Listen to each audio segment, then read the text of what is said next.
The Mexican Navy needed a scapegoat, and the only candidate on their list was this man, Juan Francisco Patron Sanchez, aka LH2. They knew where he was hiding, in a wealthy neighborhood in Nayarit, Mexico, and they had chosen to capture him in a swift midnight operation.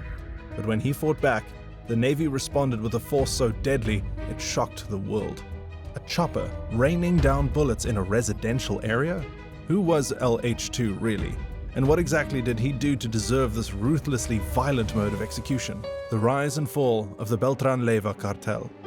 LH2's death was a message from Mexico to the US.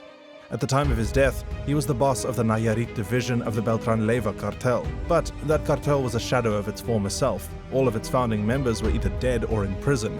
To anyone watching, he wasn't nearly as powerful, influential, or brutal as any of his contemporaries. But that's to the casual observer.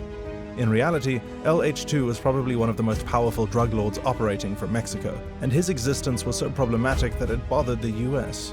So, the Mexican government decided to take him out themselves. But this raises more questions, because if you're like me, you're probably wondering what kind of power LH2 would have had, and why did it cause a rift between Mexico and the United States? To answer these questions, we need context. First, we need to understand how the Beltran Leyva Cartel came to be, how it functioned, and how its mode of operation became the decision factor in LH2's violent demise. Sinaloa in the 1960s. It's the 1960s. El Chapo is a nobody in the drug trade, but luckily for him, he has the loyalty of 4 brothers.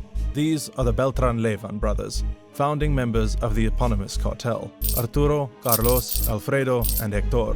By the early 2000s, they had built a formidable empire and were expanding into the embattled Gulf cartel territory. A few more years down the line, they had started claiming territories north of the country. And to cement their presence, they formed a strong alliance with El Chapo's Sinaloa cartel.